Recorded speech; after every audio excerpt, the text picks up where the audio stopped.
My guest today is the auditor for the state of Massachusetts, the Commonwealth of Massachusetts, Diana DiZoglio. Welcome back to normal.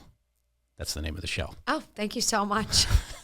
It's all relative. I throw that out there, and people, want just new guests. We had it as a working title, but I think we're sticking with it. It sort of works, and it goes with like the beige theme today. We both have just the normal beige Look at attire that. We're going on. back and forth here. So it's what now 55 degrees outside. So we have to go with sweaters and I love loving sweater in New weather. England. Love it. It's Love the it. best. Although I'd rather be here in my hoodie right now, but that's okay. We had an You official could day have of work, so yes. I wouldn't have said anything. I You appreciate would have that. been fine.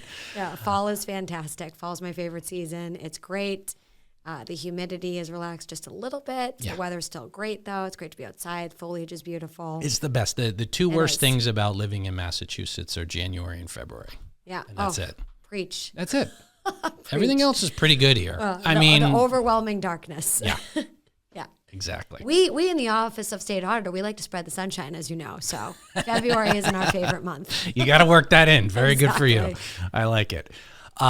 First and foremost, all right, this is a political podcast. I'm a Republican, and I want to say thank you for coming on this show as a Democrat. And I think we need more of that. I want to have lots of Democrats on here, talk about all the issues, where we agree, where we disagree. But I want to say thank you first and foremost, because it's important that we have that dialogue that people, I think, really want, but we don't do. And we're sort of just shouting at each other. And it's good that you're here so we can talk about a few things. We're going to get to, transparency and stuff, but I got to ask you, and you're coming from a rally at the State House for the ballot petition to... It was a transparency and accountability rally. Okay. There were several ballot questions that came out, and the audit of the legislature was kind of the initial theme, because that law has been broken, and So people are passing other ballot initiatives now. You were flanked by a number of Republican lawmakers, 2 Republican candidates for governor, and 0 Democrats from what I saw, unless there was one that happened to pop up.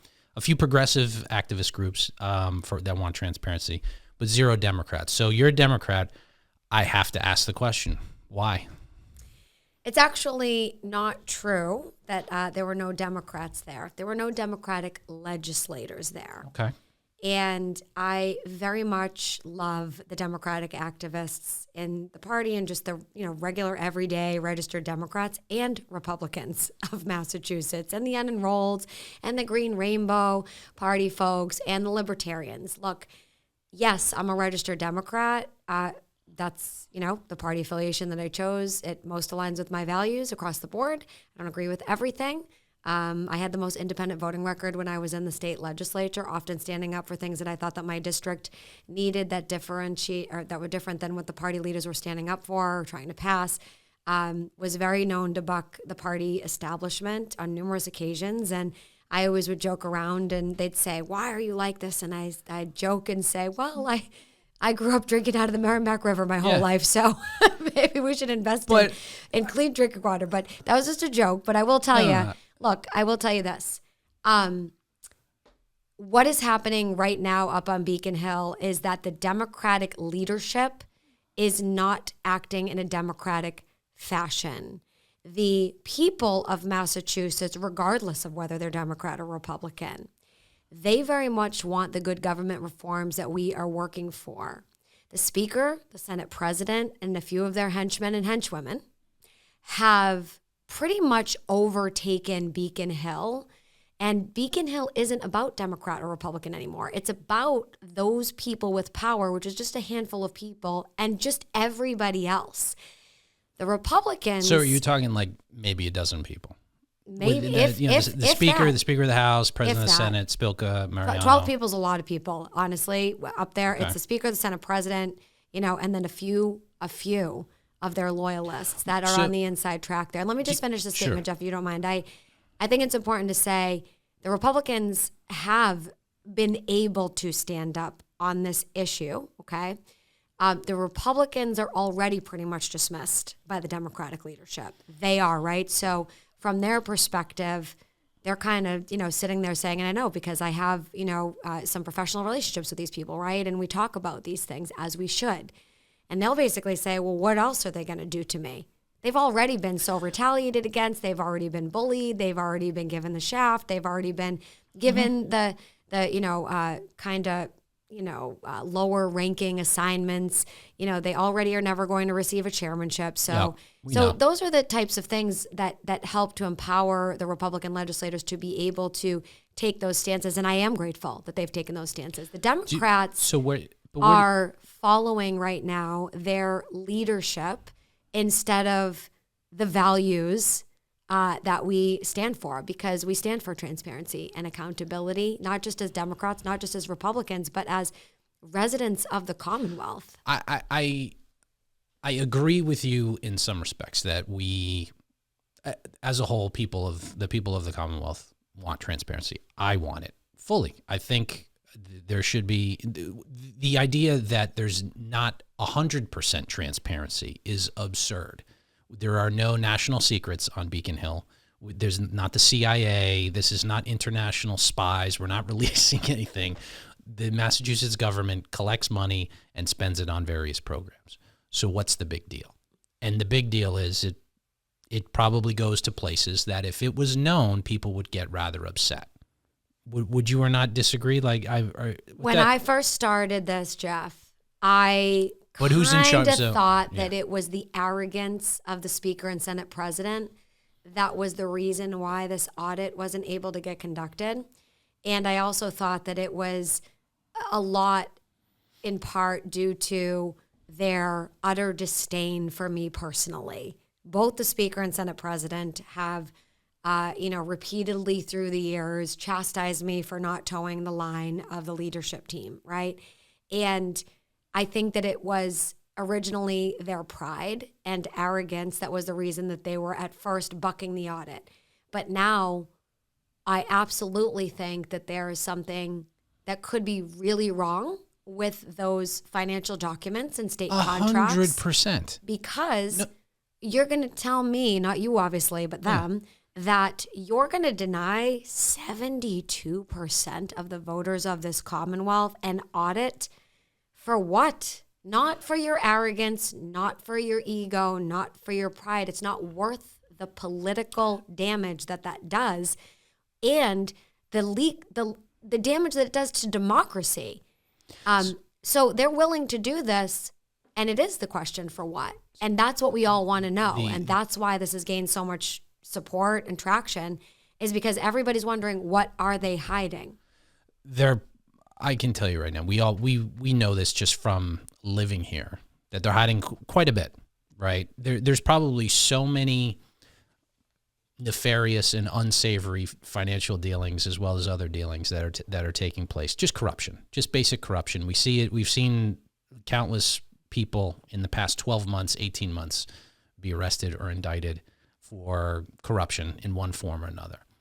But I want to circle it back to this because as a Republican, I don't tolerate those in my party that are up to no good, right? There's a line, there's a distinct, even right now, there's there's some controversy about the Young Republicans, which actually I was vice chair of Massachusetts, and there was an article in Politico yesterday, and talking about how there's some text messages, some really bad text messages that were released from a thread. And I want anybody who was involved with that and sending those messages that were real racist, I want them gone. I want them out of my party. Bye. See ya. And I have zero compunction about saying so.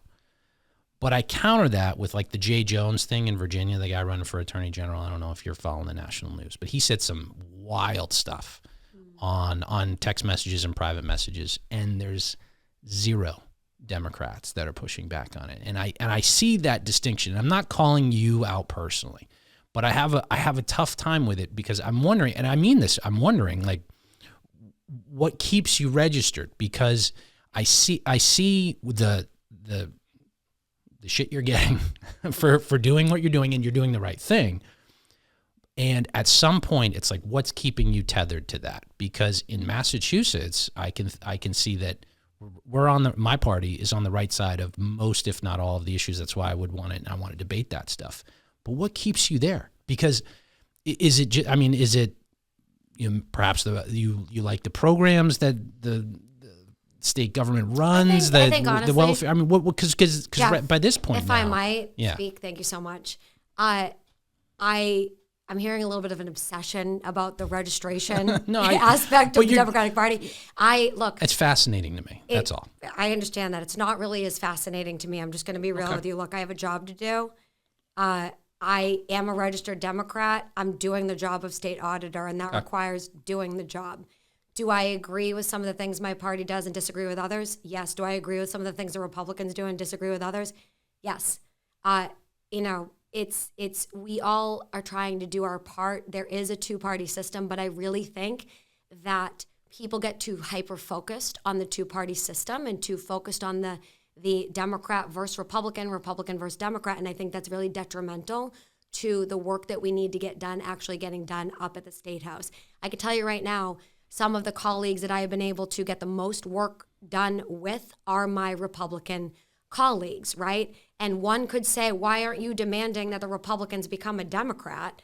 And they would have to defend themselves against why they were doing that. Look, that's a fair point. I'll give you. That's a fair point. We were all raised in the communities we were raised in. We all have our upbringings. We all have made decisions about, what affiliation we want to pursue, what religion we want to be a part of, what different community groups we want to participate in. Great.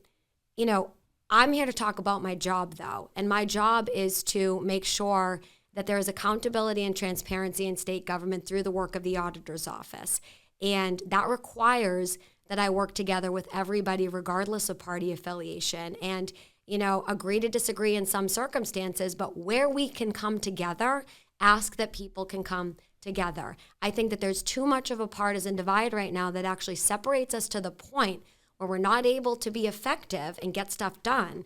Because, look, if leaders at the State House here in Massachusetts or at the White House, at the federal level or anywhere in the United States or anywhere, are able to get us as community members to be so focused on arguing with each other and debating each other constantly and constantly attacking one another based on party affiliation or any other thing, it allows for there to be enough of a distraction that they can get away with doing what is supposed to be the people's business behind closed doors and to their own liking, excluding us from the process and saying, keep arguing amongst yourselves, nothing to see here. And meanwhile, there are sweetheart deals going out to political friends. Yeah. There are taxpayer dollars getting expended with little to no oversight, and there's zero accountability and very little transparency. We are ranked as the least transparent state government in the entire nation. So do you think that's unacceptable? And that's what we need to focus on. And that's why I focus on bringing people together across these party lines. Okay, but do you think that the focus is on, the resistance to it is more due to the financial aspects? Is that turning, or people don't want to go on the record? Because we have this situation here where I can't even tell you, but bills, come to Beacon Hill and the reps have, 24, 48 hours to read these massive things. They're sort of worked out in committee with that. I mean, I to your point, I think it sounds nice that, we all want to, I think most people want better lives in the Commonwealth of Massachusetts. They do. They don't want to, they want to go to work, raise their family. They don't want to constantly fight. But the bills that are being put forward are unsavory to probably most voters. That's why they have to do them at the last minute and not a lot of transparency. The reason why they're doing them in the last minute is so they can have control. It's so they can control what happens. Look, I served in the legislature for 10 years. It was very, very challenging to get to even file amendments because by the time you got access to the bill that was coming to the floor for a vote, you had to then, with very little staff and very little resources, we don't have a legislative research bureau here in Massachusetts. We're the only state who doesn't have a legislative research bureau. And that is meant to assist legislators across party lines. It's a nonpartisan research bureau to be able to research bills, research legal issues, and to be able to come up with amendments and things they want to file so that they can do their jobs. We in Massachusetts, our legislators, generally speaking, besides the upper echelons of the legislature, like the Speaker, Senate President, and their friends, a lot of rank and file legislators, your local reps, your local senators, they don't really have a lot of staff to be able to quickly read through a 120-page legal document, hold on, Jeff, and then be able to quickly file an amendment and, turn around, what the legislation is going to look like so that it better suits, what they think it should look like. So the reason why the legislative leaders do not release those bills until the very last minute is they're trying to control the amount of changes that will be expected in that legislation. And they want to prevent legislators from having the opportunity to fully read, digest, and then work on that bill. They want to just push it through. But why just push it through? Well, that's what I mean. Like, is it financial? There are all sorts of things that get tucked into these bills. There are sometimes special earmarks for certain areas. There are sometimes, yes, financial. We saw millions of dollars go to Quincy for a parking garage recently. That was, I believe, in one of the budgets that was being done. We have seen millions of dollars tagged into technical amendments in the budget that nobody even knew existed because it was just kind of slyly slipped in there. There are provisions that somehow make their way into comprehensive pieces of legislation that legislators are asked to vote on in the middle of the night without having the opportunity to even read what they are voting on. There's a lot of pressure being put on them because it's being sold to them. If you vote on this, you're going to support this issue and funding going to your community. If you vote against this, you're voting against all this funding going to your community. But they're not getting the opportunity to really read, sift through the language, and really comprehend what is being passed.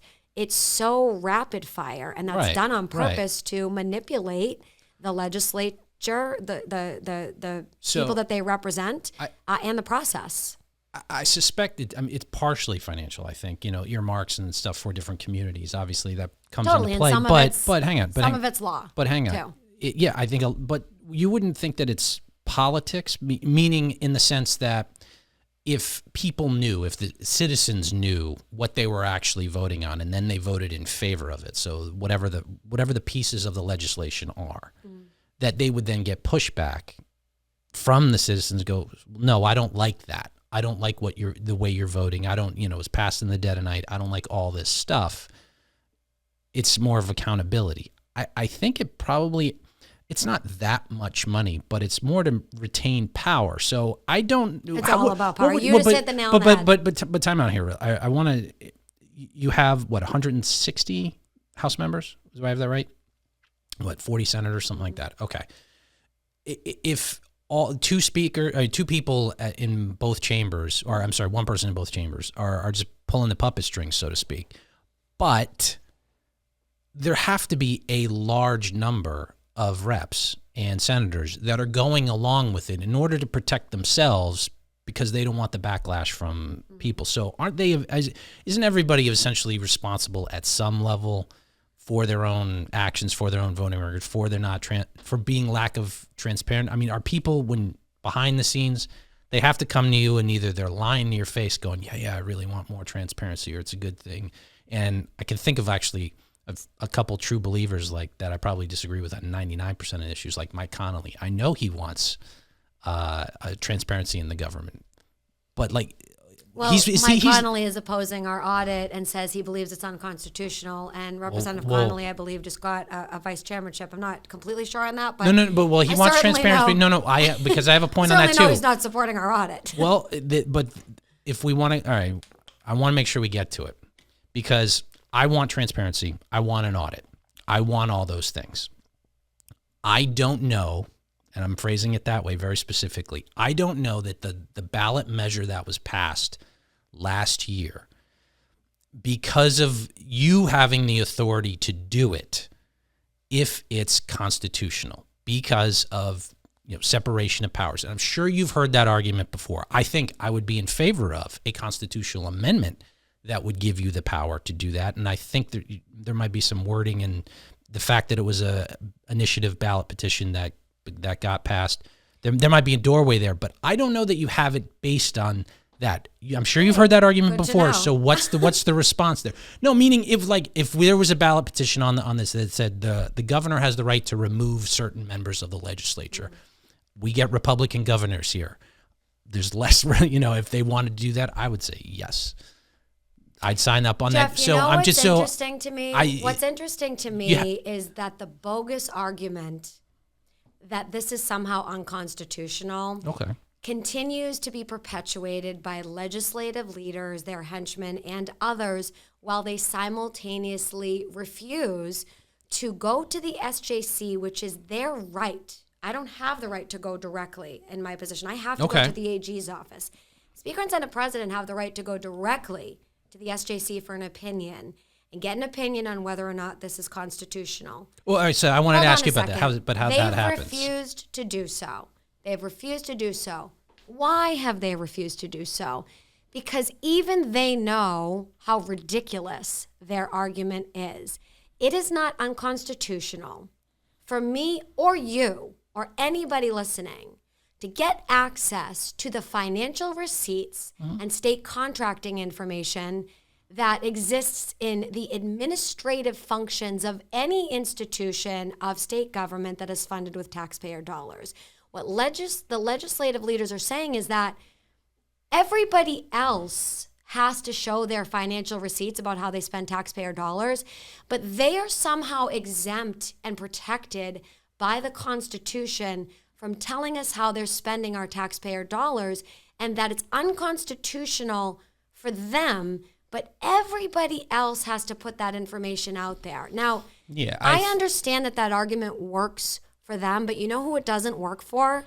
Literally everybody else in the Commonwealth. And again, not a Democrat or Republican issue. Yeah. This is an issue that impacts all of us. Now, let me just finish this. Yeah. The Attorney General approved this question for the ballot as a statutory Mass General Law question. Did not require that it was filed as a constitutional amendment. She did this over the objection of the Senate Legal Counsel, who sent a letter to her office that said that they believed that this was a constitutional issue and that it was required to be filed as a constitutional amendment. Okay? The Attorney General, in sending this audit question to the ballot, overruled the objection of the Senate and sent it to the ballot anyways, thereby solidifying the Attorney General's position that the audit is constitutional and that that's the AGO's position. Now, I understand Madam Attorney General has been getting a lot of pressure from legislative leaders since that time and has since really tried to backtrack on that original position, but the Attorney General's office cannot deny that it approved this for the ballot over the objections of the Senate, calling it a constitutional question, not a statutory question, and that she decided to let the voters of Massachusetts stand by it. It is incumbent upon the Attorney General to adhere to her duty to defend the law against challenges to questions that she approved for the ballot now. She's not doing that, so we have to essentially sue the legislature on our own without the Attorney General's assistance, and actually with the Attorney General attempting to obstruct our office. Who does that go in front of if you sue? And the Attorney General is trying to actually block our access to Superior Court right now and saying that she's not going to approve litigation. So we have the Attorney General approve a question for the ballot, overrule the objection of the Senate, who said it's a constitutional issue, side with us and say it's not a constitutional issue, it's going to the ballot as a statutory question. They wouldn't have approved it if it was a constitutional issue. But now backtracking and saying, well, I have constitutional concerns now, but we still don't know what those constitutional concerns of the AG are. So respectfully, this is a game to these people, okay? It just is. And this is really not at all about the Constitution. This is about powerful friends protecting each other and denying the will of the voters and undermining democracy here in the Commonwealth of Massachusetts to protect each other and protect their budgets. I think that's the underlying reason. Absolutely. And the rest is excuses. So I want to circle back to a couple things you said. They had this is where the legislature, if they were smart, would be more affirmative, right? So ballot question passes. People want the legislator. They want more transparency. They want the legislator audited. They can make the decision, the choice, right, to bring it to SJC.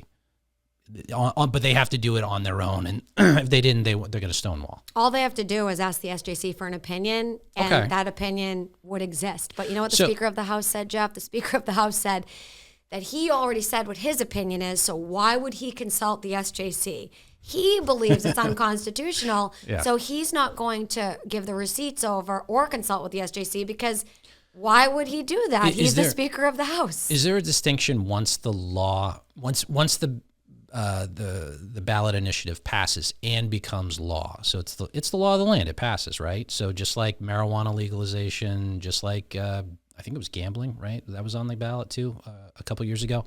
So it's on the books, right? Once a ballot question passes into law, it is the law. It is as though the legislature and the legislature voted on it and the governor signed it into law. So then the only question at this point for them is if they want to say get rid of it on constitutional grounds, they have to bring it in front of the SJC.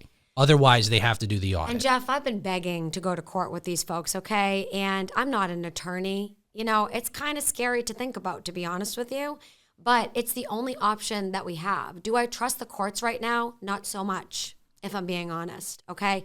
And I have a lot of concerns about even bringing this before a court, because I know how, you know, the system works, and I know how much there are political friendships in some of these judgeships, and it's very concerning to me. And I want to make sure that we get a fair hearing and an impartial hearing. I don't know that I will be guaranteed that, but that is speaking of the Constitution, that is my constitutional right and your constitutional right. The Constitution says that we are supposed to be guaranteed an impartial hearing in a court if there is a matter of law that needs to be adjudicated, that is our right as citizens of the Commonwealth. We're being denied that right now just to even get access to hope that we can get an impartial hearing.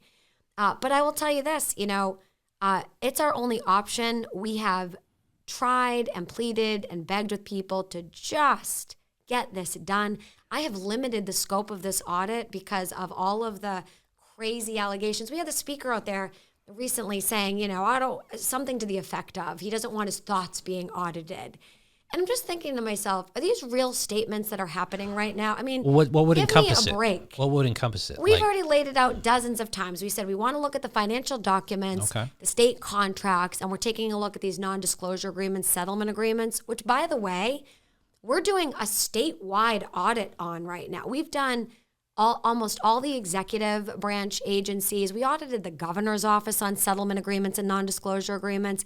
You know, but again, the legislature thinks that they are above the law, that everybody else has to follow. You have the governor of the Commonwealth getting audited on these things, and their office gets audited. So it's taking place, other branches of the government. But the legislature says that they can just, execute state contracts in the dark. So when I cite the administration for giving out no-bid contracts in the millions of our taxpayer dollars, and I say that was done unlawfully, and it should have been done in a more correct fashion, and I have to cite the administration on that. What the legislature is saying is, no, they want to get to do that all in the dark. And if there are no bid contracts going out, or if millions in our taxpayer dollars are being funneled to certain people, we don't get to see that. We don't get to see that process. We don't get to know how it happened or what went down in that process. Now, why would you want to hide that unless there's something to hide, is my question. If you're doing everything on the up and up, and if you're doing everything legally and ethically, then why would you want to hide that? I unfortunately think so. You have no bid contracts, right? Is that a criminal offense for what you've found so far? Maybe I'm not asking for your legal opinion, but is that potentially, if people are giving out no bid contracts, and you found the administration is doing that, you found people breaking the law? I highly doubt that the Attorney General is going to enforce the law if the administration breaks the law and gives no bid contracts out. But we do highlight it for the sake of transparency, so the voters know. But do I think that the Attorney General's office is going to do anything about that? Probably not. Let's be real here, right? There's a lot of friends up there. We still highlight it, and we still call for action, and we still call for change. So you are correct, though. We don't have law enforcement authority. So that's why I'm saying, though, to that point. We don't even have law enforcement authority. So even if we found stuff, yeah, you're making me depressed because no, it's even like if we it's found like stuff, but it's just for the sake of transparency and to tell people what's going on. We have no law enforcement authority. So for anyone to buck to this extent an audit that we've agreed to limit the scope of and said we're only going to look at these areas just so we can get this done, so we can move forward, right? Like if we want to do an audit in the future, we'll have that conversation at a later date about what that's going to look like. But for right now, we are limiting it to these areas so that we can just move forward. And what they are saying is unconstitutional for us to review is financial documents and receipts and state contract and procurement information. That's what they're saying is unconstitutional for the general public to get access to. What's the open records law? I have that right? I'm glad you brought that up, actually. But all right, so let me preface it with the question, because it sounds to me that they can keep stonewalling, right, until kingdom come. And it's disheartening unless there's probably, I would say, political change, meaning enough people, different people, and it could be independents and Democrats and Rainbow Party that, or maybe, some communists that want to get in there and open up the records, right? So it's until something changes politically, they can sort of box you out of getting in there. And I don't like that. I'm agreeing with you that it needs to be transparent and open, but what are the next steps? Because the ballot petition you're doing now is the legislature is subject to the public records law. What does that entail? No? They're not subject to the public records law? No, I mean, they would be if it passes. Yes, sorry. Thank you for the clarification. So essentially, look, legislative leaders have been able to get away with not following this law by essentially pointing at me and just saying, she's the problem. It's the dumbest excuse that has ever been used to break the law. This woman from Methuen is trying to do her job that she's mandated by law to do now, and we don't like her and the Constitution, yada, yada, yada, right? A bunch of BS, to be honest with you. Now, we all know that this is their excuse. So what I am now proposing, in addition to suing them, is another ballot question, okay, that we're trying to get 100,000 signatures for, that if passed would increase access to public records by subjecting the legislature and the governor's office to the public records law, the Freedom of Information Act. And that means that those documents that I have been trying to get as your auditor just so I can do my job, that those documents would not just be available to me to report back to you on, they would be available to every single person who is watching this and listening to this, that you could call your state legislature and you could say, I would like access to these financial documents and the information around these contracts, for example, those administrative records. It would make publicly accessible to everyone. So take me out of the mix, take the excuse that they've been using for refusing to follow the law and make these documents transparent. And let's just make these documents available to everybody since you call it unconstitutional to provide it to the auditor's office. Because that's what they're saying. They're saying that because it's my office asking for it, that they're going to claim an exemption for themselves and say, oh, no, we're the legislature. And because you are outside of the legislature in a different office, you can't access these documents because you're in your office. So if that's their excuse, then I'm sure they'll all support the public records reform law, right, Jeff? I mean, if really their issue is just a constitutional argument, if it's not about hiding stuff? They have a better argument that it's you. They do. I'm just playing a turn. I understand how easy it is to call a woman vindictive and spiteful and out for revenge and get away with it. Believe me, I understand, and I've been witnessing it for the last couple of years. But they didn't win with that bogus argument. They lost, and 72% of the general public went out and said, enough of the bogus, ridiculous arguments and enough with the personal attacks. We want an audit. We don't care who the auditor is, frankly. They want the audit to get conducted. So if they want to continue with their personal attacks, Let them. Can I ask you a question? Let them continue with their personal attacks. But you know what, Jeff? Don't let them get away with hiding these documents from you, the voter. And I am still suing them about the fact that they're breaking the audit law, but I am taking this to the next level by saying, oh, you want to just say it's because of me and my office that you're not doing this? No worries, we'll solve that problem for you. I've only asked for things that are matters of public record for every other state entity. Okay. I've only asked for documents that are a matter of public record for every city and town. So it's not like emails and texts and stuff like that, right? No, we haven't asked for any text. We haven't asked for anything like that. We have asked only for public record. By the way, emails and texts in other offices and entities, that is, if you're doing official business, they are eligible depending on what it is. If it's official business, yada, yada. We actually, in this public records reform bill, the email conversations with constituents and about policies, it's actually exempt because what they have said as their argument for not complying with public records and for not releasing basic financial documents about how they're spending our money is that they've said, well, we don't want to invade the privacy of constituents and we don't want, conversations about legislation or conversations with constituents to make its way into the public eye for scrutiny and hurt people. So the coalition that actually originally drafted this, they actually made an exemption for those communications for legislators so they can speak freely with their constituents and with the voters of Massachusetts without fear that those conversations are going to be made public. Now, what is part of the public records new law that is trying to be passed is all those administrative records, all of those financial receipts, those documents, those state contracts, and the things that we've been asking for, again, just to conduct this basic audit to make sure that there's no funny business going on. Why would you ever want to hide that stuff? I think you'll be successful in that next year, right? We get it. I mean, first of all, you're going to have help. With everybody's support, hopefully. I think it's going to be successful. But what happens...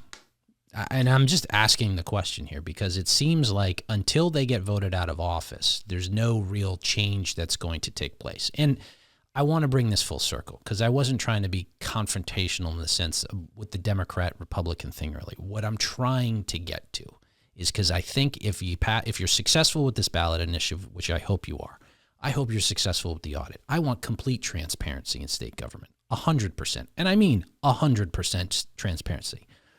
But until electorally things start to shift, I don't see that happening. What would prevent them, if you're successful next year, public records law, they just stonewall and don't do it. I don't know that there's a mechanism to make them do it other than at the ballot box and voting them out. And that's kind of why I'm bringing it full circle and getting to that point. It's not to be confrontational for the sake of clicks. I want to raise the level of discourse here. It seems to me that there is this undercurrent with the people on Beacon Hill that you're right. They are trying to hide something. They are trying to get away with it. But I'm worried that they are going to get away with it unless they pay the price at the ballot box. You have really great points there. And I think that that's why elections exist, right? But there's a lot of apathy out there with people who look at people that are entrenched and have so much power and influence that they don't believe that they can actually beat them in an election cycle or, get elected to office or, they have their own life circumstances that prevent them from running, whatever it is, right? It's hard. It's a hard thing to do. So you make very, very solid points there. I think that I want to just address the issue of why even bother doing this. I would be remiss not to make the statement that, please don't think that I haven't thought about quitting hundreds, if not thousands of times, okay? I repeatedly have the thought that I'm tired. This is hard. They're just going to keep stonewalling this. And it's so much easier just to say, I really tried. I did my best. Take my ball and go home, right? That's what they want, Jeff. That's what they want. Okay, so let me finish this statement, okay? We cannot allow the Beacon Hill bullies to get us to the point where we are so demoralized that we quit before this job is done. Okay, we need to find a path forward here. Now, I'm not expecting to get 100% of what I imagine is possible in this. I would love it if I could.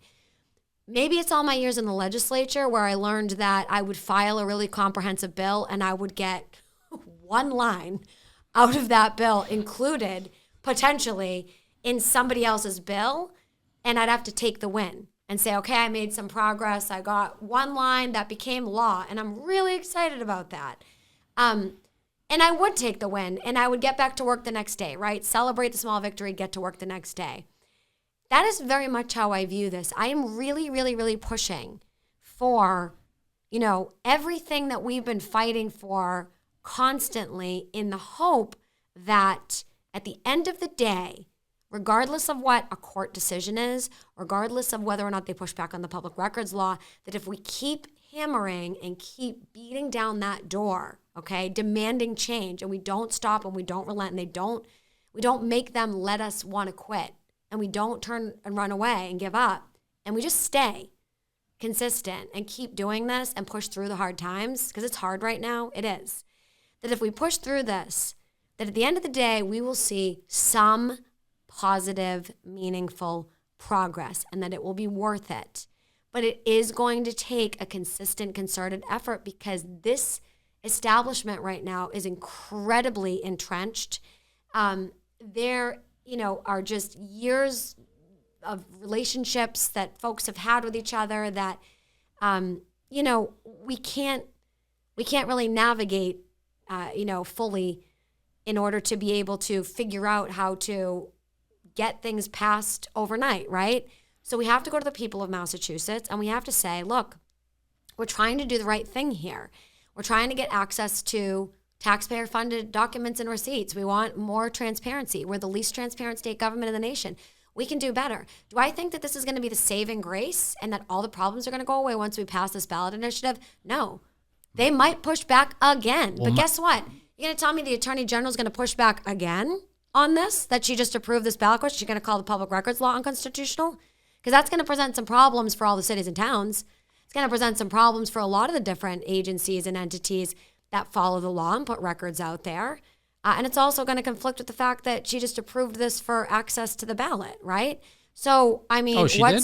I didn't know that. What's the Attorney General going to do here? I don't know. We'll see. Hopefully she'll support this effort, right? We'll see.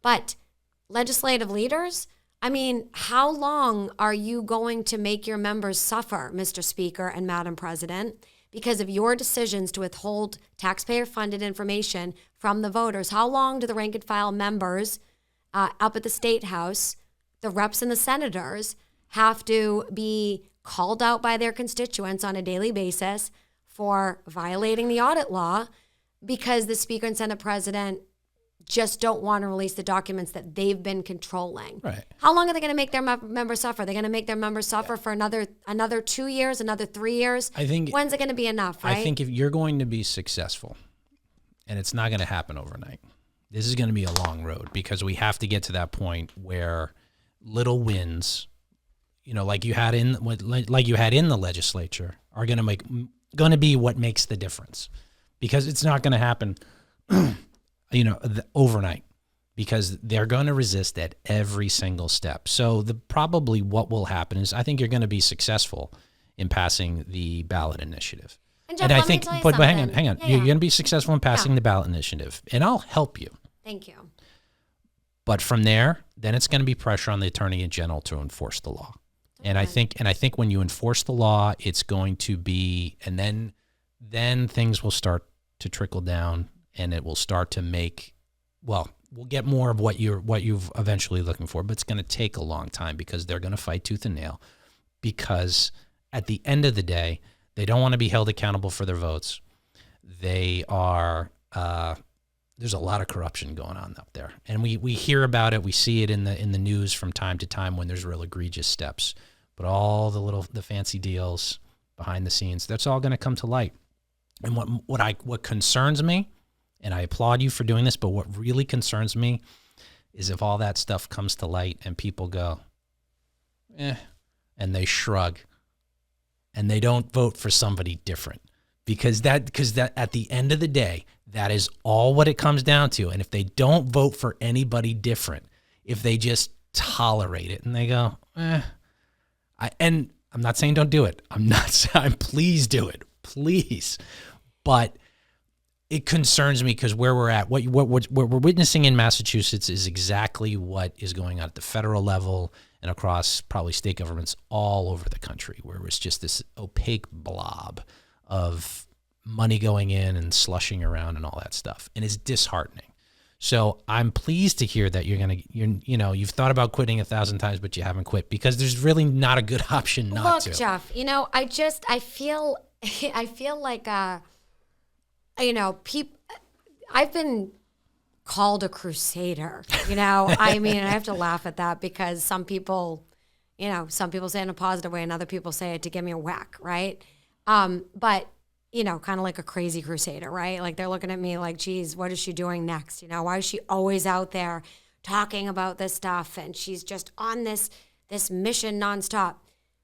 Is there any other way that anyone's ever seen anything get done up on Beacon Hill unless you sell out to the establishment, do as you're told, and obey the Speaker and Senate President's every command? So it's like, either that's the way to get what you want personally for you, your friends, your political support, whatever it is, right? Up on Beacon Hill in the legislature is to sell out to the party leaders and do whatever you're told, toe the party line, vote with the Speaker 100% of the time, defend everything the Speaker and Senate President does. And then you might get, some of your things for your district, some things for your friends, whatever you want, your chairmanship, your office, whatever, right? And there's the rest of the folks up there who essentially, they don't want to sell out to the party leaders. They don't want to sell out to the Speaker and Senate President. They are really good people. They're trying to navigate a challenging set of circumstances up there where they know that their district's going to be retaliated against, that their senior center is going to lose funding, their public safety department's going to lose funding, their community center and youth center is going to lose funding unless they, toe the line and do as they're told, right? So they are reluctantly going along to get along. And what I just want to say to you is, look, during my time in the legislature, this was something that was really challenging to navigate because my district was retaliated against quite often, as was I, as were many other districts. What did your constituents think of that when that happened? Because I talked about it a lot. Clearly, I have a problem talking, as you can see. Yeah. But no, I've let you. This is why this is the advantage of a podcast format. And it is what it is. But I'll tell you this. No, it was not normal or typical. You said, welcome back to normal, right, when we came on. It was not the norm, I should say, up on Beacon Hill for someone like me, especially one of the younger women. You have to remember, I got elected to the House of Representatives. I was the youngest woman serving when I got elected. When I got elected to the Senate, I was the youngest woman serving there the whole time I was there. Well, you were in the Senate? Yeah, now I'm the youngest constitutional officer. I didn't know that. And the arguments against, the amount that I talk, what I talk about, how, let me quote this, aggressive I can be. It's old news to me. Like, it's just, I'm like, yep, thank you so much. I appreciate all of those wonderful, colorful terms you've used to describe how I advocate. But let me tell you something. I've never seen a mediocre legislator get anything done or convince me that that was the better option. And I'm certainly not going to sell out to the Speaker and Senate President, right? So you need to be a very strong, loud, bold, persistent advocate in order to get any movement on anything. And when people say things like it's crusading and it's just nonstop and it's always about this, yeah, that's what it takes sometimes to get a basic amendment passed, okay? And not even in its full version. That's what it takes. You want to get a whole bill passed? You might get one thing out of what you've been advocating for with that crusade.